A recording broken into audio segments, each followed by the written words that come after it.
The new governess saw all shun the Duke's fragile daughter until she knelt and said, "Dance with me." Whispers rustled through the grand ballroom of Bridgerton Castle like autumn leaves, halting abruptly as Lady Thalen's fan snapped shut with finality. The lantern banquet, the most prestigious gathering of the season, glittered with nobility and ambition, yet all eyes deliberately avoided the small figure pressed against the far wall. There, clutching an amber pendant that caught the gaslight in fractured splendor, stood 7-year-old Lady Serene Bridgerton, the Duke's fragile daughter. "Poor thing," Lady Thelen murmured, her words carrying just far enough. "A shame she insists on attending when her constitution is so delicate." Miss Mira Holden, newly appointed governess to the Bridgerton household, stood at the periphery, silver tray balanced in gloved hands. She observed how the crowd parted like water around little Serene, leaving the child marooned in a sea of silk and judgment. Not a single glance of acknowledgement, not one smile of welcome. The child's fingers twisted the amber pendant, her only movement in that ocean of swirling dance and conversation. The pendant caught the light, then disappeared again in her small palm, a rhythm of hiding and revelation that matched the girl's own existence. "She has not spoken a word since her grace passed," an elderly servant whispered, noticing Mira's gaze. "The Duke permits her attendance only to honor his late wife's wishes, though many believe it unseemly." The servant's eyes darted nervously. "Lady Thelen says the child's peculiarity discomforts the guests." Mira watched as a young lord's sleeve brushed against Serene, and how he recoiled as if touched by illness itself. The girl's face remained impassive, yet her knuckles whitened around the pendant. "Does no one speak to her?" Mira asked softly. "It is best not to encourage her oddness, miss," came the reply. "The Duke himself maintains distance, as physicians' orders recommend minimal stimulation for her fragile nerves." The orchestra struck a lilting melody, and couples formed with practiced elegance. The dance floor transformed into a kaleidoscope of moving color, while Serene remained utterly still, a monochrome shadow against damask walls. Mira set down her tray. "Miss Holden, where are you?" the servant began, but Mira was already crossing the ballroom, her modest grey gown a stark contrast to the opulent surrounding. The music swelled as she approached. Serene's gaze remained downcast, fixed on the amber pendant, her world reduced to that single point of light. Mira knelt, her skirts pooling around her on the polished marble. At eye level with the child she waited, silent, until Serene's gaze lifted, tentative, uncertain, a look of wild fear that someone had noticed her existence. "May I tell you a secret, Lady Serene?" Mira whispered. The girl's eyes widened slightly, though no words came. "I, too, feel rather lost in this grand room," Mira continued, her voice gentle as spring rain. "Perhaps we might be lost together instead of alone." Across the room, Lady Thalen's fan stilled mid-flutter. Conversations faltered as heads began turning, attention drawn by the unseemly sight of a governess kneeling before a child in full view of society. "Dance with me?" Mira asked, extending her hand palm upward. The ballroom hushed completely. Even the orchestra faltered, one violin continuing a moment too long before silence descended like snow. Serene stared at the offered hand, as if it were both miracle and trap. Her small fingers tightened around the amber pendant one final time before she extended her other hand, hovering, trembling, inches from Mira's. "She will not," came a deep voice from the entrance. The Duke of Bridgerton stood framed in the doorway, tall and forbidding, his formal attire as black as midnight, save for a silver watch chain that caught the light. His face might have been carved from marble, handsome, severe, utterly without expression, yet his eyes, fixed upon the tableau of governess and daughter, blazed with something unnameable. "Your Grace," murmured Lady Thelen, gliding forward. "Miss Holden clearly misunderstands her position and the child's needs. Shall I summon the physician? Perhaps Lady Serene should retire." "Enough." The single word silenced her instantly. The Duke strode forward, each footfall echoing in the breathless quiet. He stopped several paces from where Mira still knelt, his daughter's hand now frozen in mid-air between them. "Miss Holden," he said, voice controlled to the point of brittleness, "you were engaged to educate my daughter, not to parade her infirmity before the ton." "With respect, Your Grace," Mira replied, rising slowly but keeping her eyes level with Serene's. "I see no infirmity, only a child at a dance who has not been invited to dance." A murmur rippled through the assembly. Lady Thalen's fan snapped open with violent precision. "You exceed your authority," the Duke stated coldly. "Remove yourself from—" "Father." The word, so small, so clear, so unexpected, silenced the room more effectively than any ducal command. Seren had spoken, her voice thin as crystal but unmistakable. The Duke of Verrington staggered slightly as if physically struck. His hand moved reflexively to the silver watch in his waistcoat pocket. "Father," Seren repeated, her voice gaining substance. "I should like to dance with Miss Holden, if it please you." The amber pendant caught the light as she turned it in her palm. Once, twice, before extending her hand fully to Mira's. "Please," she whispered. The Duke's face transformed, grief and wonder battling across features long frozen in aristocratic control. For an endless moment, the ballroom existed in perfect suspension, a painting of society caught between scandal and miracle. Then, with ceremonial deliberation, the Duke nodded once. "Music," he commanded, his voice rough-edged with emotion. The orchestra hastily resumed, strings trembling as they found their place. Mira's hand closed gently around Seren's, and together they began to move. Not in formal steps, but in a simple, swaying motion that required no training, only trust. "Thank you," Mira whispered to the child. "For what?" Seren asked, her feet following Mira's lead. "For the honor of your first words." Seren's lips curved in the ghost of a smile. "They were waiting," she said softly, "for the right listener." The Duke watched from the edge of the floor, one hand still clutching his watch, the other clenched at his side. In his eyes, memory and present collided with the force of grief, long suppressed. And as the music played on, something cold and rigid in the heart of Verrington Castle began, imperceptibly to thaw. Dawn painted the library windows with pale gold, as Mira arranged arithmetic slates and botanical primers, preparation for her first formal lesson with Lady Seren. 3 days had passed since the lantern banquet, 3 days of whispers that followed Mira through corridors like persistent shadows. "The Duke requests your presence in his study, Miss Holden." The steward stood at the threshold, his tone suggesting an executioner announcing the scaffold. Mira smoothed her grey dress, touched her wooden brooch for courage, and followed the man through the labyrinthine corridors of Verrington Castle. The study door opened upon a sanctuary of masculinity, leather-bound books, oak panelling, and the scent of sandalwood. The Duke stood at the window, his back to the door, silhouetted against morning light. Without turning, he spoke. "You have caused considerable disruption to this household, Miss Holden. I have helped your daughter find her voice, Your Grace." He turned then, his face composed, yet somehow altered from the marble severity of their first encounter. "Indeed. And what qualifies a governess of modest background to contravene a physician's guidance regarding a child of noble blood?" "The ability to see her, sir," Mira answered simply. "Not as an infirmity to be managed, but as a soul to be heard."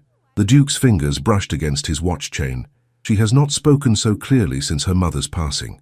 3 years of silence, broken by a mere dance?" Mira supplied gently. His jaw tightened. "You took unconscionable liberty with your position. I took responsibility for a child left alone in a room full of people. Responsibility." His voice hardened. "You know nothing of the responsibility I bear. The Verrington name spans centuries. We do not indulge in public spectacle." Mira stepped forward. "Forgive me, Your Grace, but there is nothing spectacle in a father permitting his daughter joy." The Duke closed the distance between them in 2 strides, looming over her, close enough that she could see the fine lines of strain around his eyes. "You presume to instruct me on fatherhood?" "I presume nothing," Mira replied, holding her ground. "I merely observe a child who reached for connection, and a father who permitted it. However briefly, that permission meant everything to her." Something shifted in his countenance. "Lady Thalen suggests I dismiss you immediately. The physician concurs, believing your influence disruptive to Seren's delicate temperament." "And what does Your Grace believe?" His gaze intensified. "I believe you harbor dangerous notions about your place in this household. My place is beside your daughter, teaching her that her voice deserves to be heard, even if hearing it resurrects pain best left buried." The question escaped him before he could reclaim it. Naked vulnerability in the query. Understanding dawned in Mira's eyes. "She resembles her mother in speech." The Duke turned away sharply. "You are dismissed, Miss Holden. From your presence or from my position?" A weighted pause. "From my presence, for now." The corridor outside felt colder as Mira made her way to the schoolroom, where Seren waited, amber pendant caught between restless fingers. "Will father send you away?" the child asked immediately, her perception acute. Mira sat beside her. "Would it trouble you greatly if he did? You are the only one who sees me." Seren whispered. Even father looks through me as if I were glass. Your father sees you, child, but sometimes seeing causes pain. Because I look like mother? Because love and loss are tangled, and those who grieve deeply fear loving again. Seren's fingers stilled on the pendant. This was hers. Father gave it to me after she... Her voice trailed off.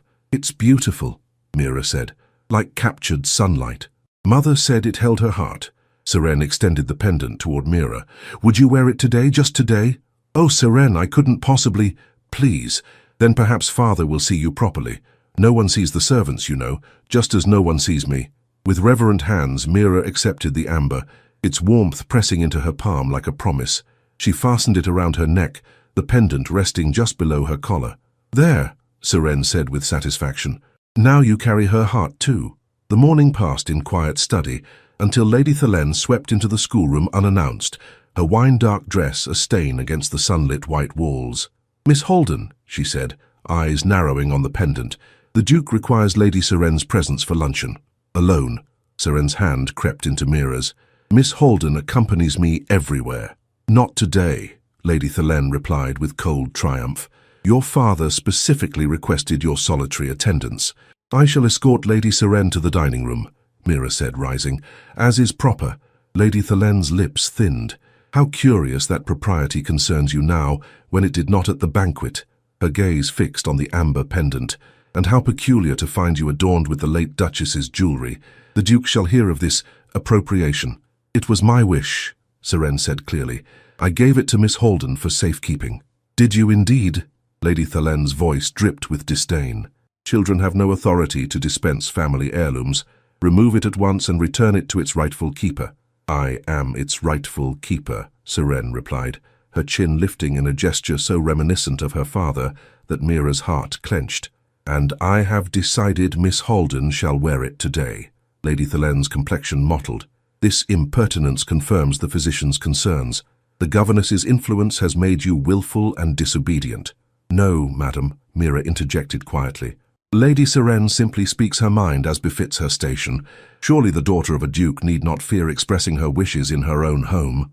Before Lady Thelen could retort, the duke himself appeared at the threshold, his tall form filling the doorway.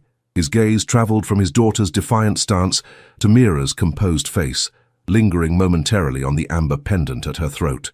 I heard raised voices, he stated. Lady Thelen turned to him with practiced grace. Your Grace, I discovered Miss Holden wearing the Duchess's pendant, a shocking liberty. When I instructed her to return it, I gave it to her father, Seren interrupted. Just for today. The Duke's expression remained unreadable. And why would you do such a thing, daughter? So that you might see her properly, the child answered with devastating honesty. A hush fell. Lady Thelen's fan opened and closed nervously. I see, the Duke said finally, his gaze never leaving Mira's face. And what would you have me see, Seren? The child hesitated, then stepped forward with determination. That Miss Holden is kind and brave and makes me want to speak again. The admission hung in the air, simple yet profound. Lady Thelen, the Duke said evenly, I believe Lord Pembroke was asking after you in the conservatory. Her dismissal was unmistakable. With a stiff curtsy, she departed, fury evident in every line of her body. Father, Seren ventured once they were alone, will you dine with us today, here in the schoolroom? Miss Holden says learning happens best when we connect it to living. The Duke's gaze shifted to Mira, who stood with perfect composure, despite the amber pendant feeling suddenly heavy at her throat. Does she indeed, he murmured, and what other wisdom does Miss Holden impart? That courage often looks like extending one's hand, Seren replied, even when one fears it might not be taken. The Duke inhaled sharply, recognition flickering across his features. Slowly, with deliberate care, he removed his pocket watch and placed it upon the nearest table. Then perhaps, he said quietly, we might dine together, the three of us, and see what other lessons await. As servants hastily arranged a small table by the schoolroom window, Mira felt the weight of the Duke's gaze, heavy with questions unasked. The amber pendant caught the midday sun, transformed from memento of grief to bridge between worlds, past and present, loss and possibility, its warm light bathing them all in the glow of tentative connection. The season's final ball at Bridgerton Castle loomed like a gathering storm. 2 weeks had passed since the amber pendant changed hands, 2 weeks of quiet revolution within cold stone walls. The Duke had begun taking breakfast in the schoolroom, listening as Seren recited poetry or explained botanical diagrams, his eyes often straying to Mira's gentle guidance. "Your methods are unconventional, Miss Holden," he remarked one morning, as Seren sketched wildflowers gathered from the estate grounds. "Life itself is unconventional, Your Grace," Mira replied. "Why should learning be confined to dusty tomes when the world offers more vibrant instruction?"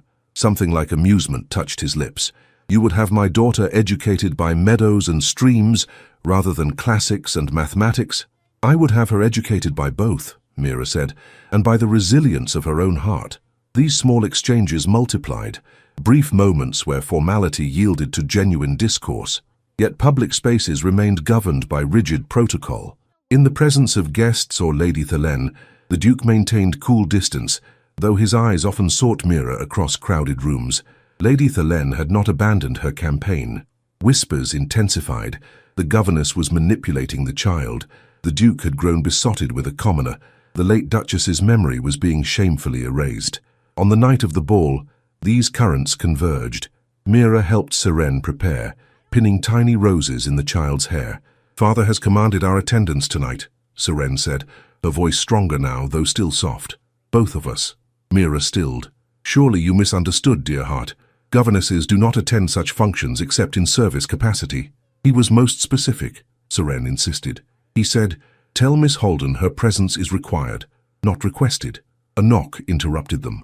A maid entered bearing a gown of silver blue silk and a note sealed with the Bridgerton crest.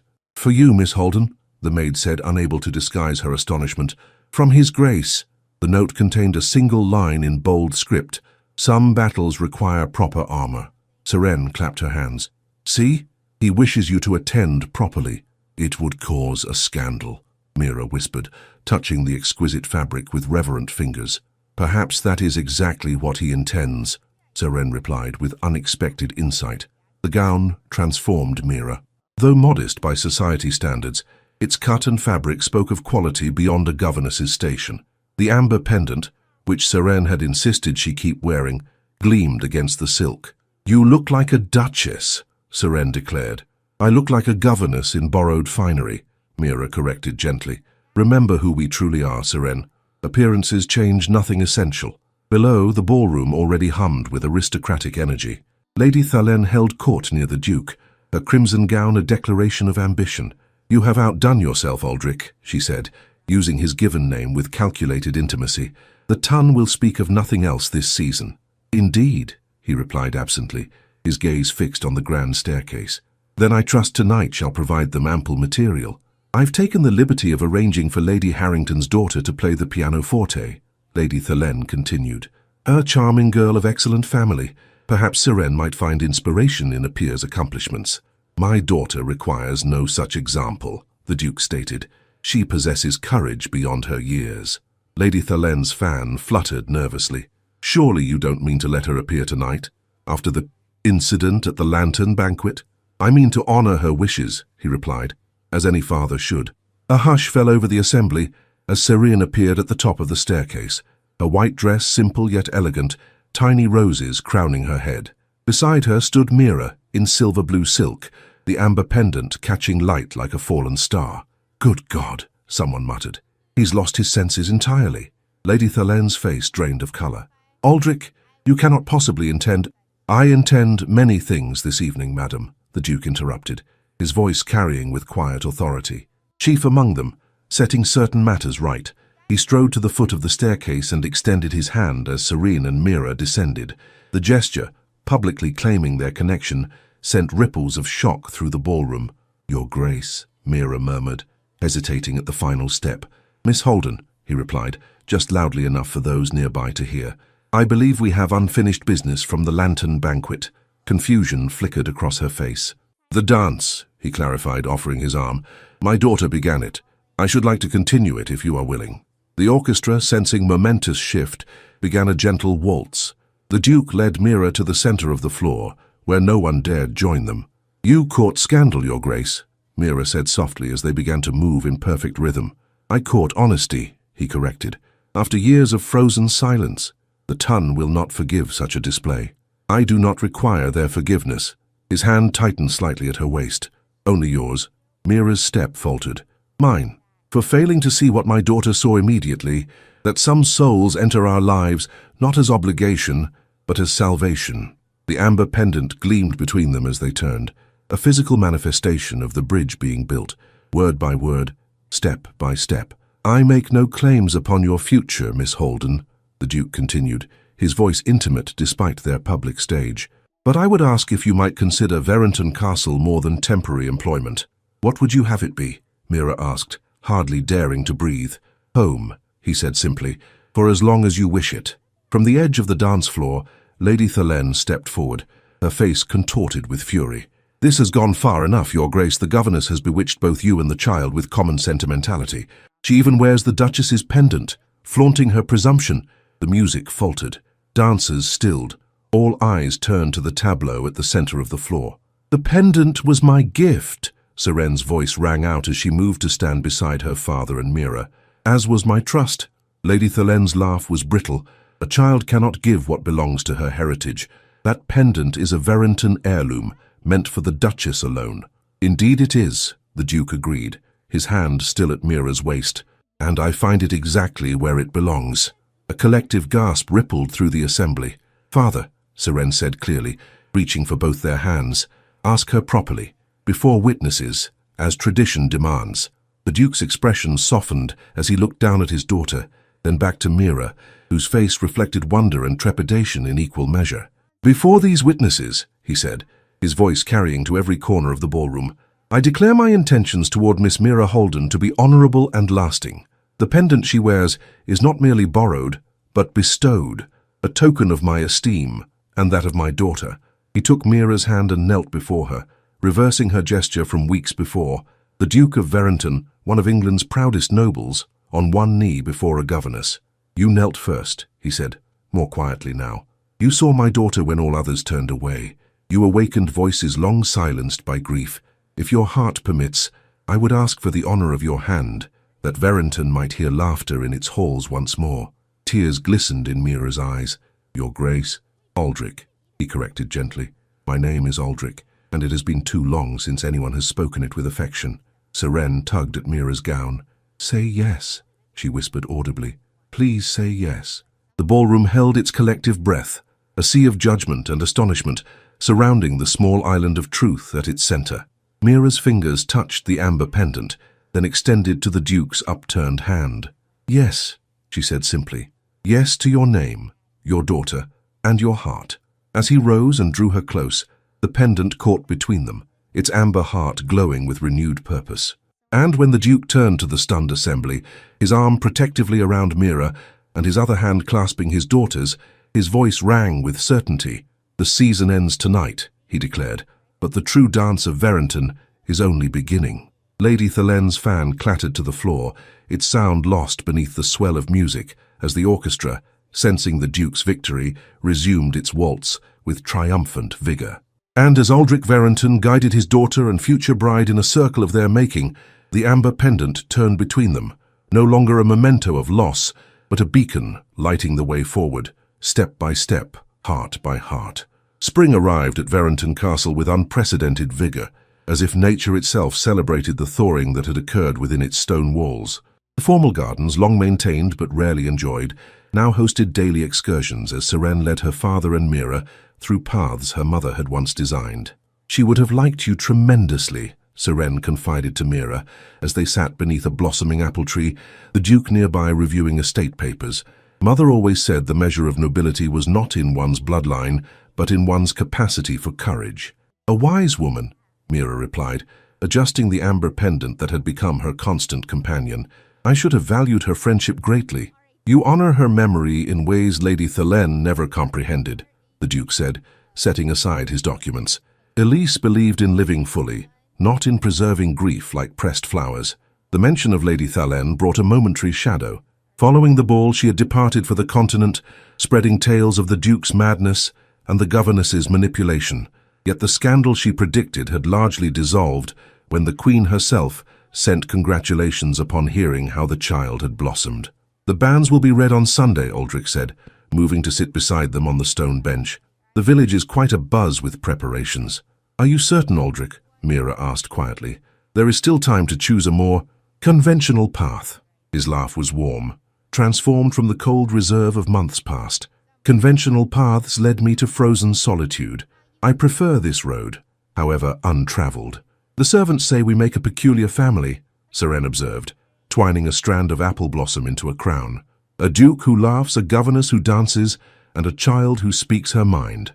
"Then let us be peculiar together," Aldrich declared, taking Mira's hand. "The Tun shall simply have to accustom themselves to our eccentricity." As the afternoon light gilded the castle towers, a small orchestra arrived to practice for the wedding festivities. Their music drifted through the gardens, a gentle waltz that brought immediate recognition to Mira's face. "The same melody," she murmured. "From the lantern banquet," Aldrich confirmed. "I commissioned it specially." Seren clapped her hands. "You must dance. Here, where the blossoms fall like snow." Aldrich rose and extended his hand to Mira. "Will you indulge us, my dear? One practice before our official first waltz as husband and wife?" Mira allowed herself to be drawn to her feet, the amber pendant swinging gently as she moved into his embrace. "I never imagined," she confessed as they began to turn among falling petals, "that kneeling before a silent child would lead to this moment." "I never imagined," he countered, "that watching you kneel would teach me how to rise again." Seren twirled nearby, scattering her blossom crown as she moved in harmony with them, her laughter a counterpoint to the waltz. "Before these witnesses," Aldrich said softly, nodding toward the trees where birds gathered, the flowers that perfumed the air, and most importantly, the daughter whose healing had begun their journey, "I pledge myself anew, not merely as husband, but as a man awakened to joy." Mira's eyes shimmered with emotion. "And I, before these same witnesses, pledge to honor the past that shaped you both even as we create our future together." "And I," Seren declared, inserting herself between them with a child's perfect timing, "promise to remind you both when you forget how to dance." They laughed together, the sound rising to mingle with the music and the soft rustle of apple blossoms. The amber pendant caught the late afternoon sun, transformed into a golden heart that beat in time with the waltz. In the distance, Bridgerton Castle stood against the sky, no longer a mausoleum of grief but a sanctuary of possibility. Its windows reflected the setting sun like welcoming lanterns, beckoning the unlikely family toward home. And as twilight settled over the gardens, three figures continued their dance. Noble and commoner, parent and child, past and future, moving in perfect harmony as the music played on, a reminder that sometimes the most profound journeys begin with the simplest invitations, a hand extended, a knee bent, and the courage to say, "Dance with me." For in those three words lay the essence of love itself, the willingness to meet another heart in its own space, to move together through joy and sorrow, and to create, step by step, a pattern beautiful enough to honor what was lost while celebrating what had been found. The waltz of Bridgerton had truly begun. The truest nobility lies not in birth or fortune, but in the courage to kneel before another's pain. When we dare to see those whom others shun, we discover that healing rarely comes through grand gestures, but through simple presence and the whispered invitation to rejoin the dance of life. Perhaps there exists in your own life someone waiting at the edges, holding their heart like an amber pendant, afraid to step forward, yet longing to be seen. Remember the governess who changed a duchy with 3 words and a bent knee. Remember that love, in its purest form, always begins with the decision to notice what others ignore. If this tale of quiet courage has touched your heart, share your thoughts below. For every story shared creates its own dance, moving from one heart to another in an endless waltz of connection.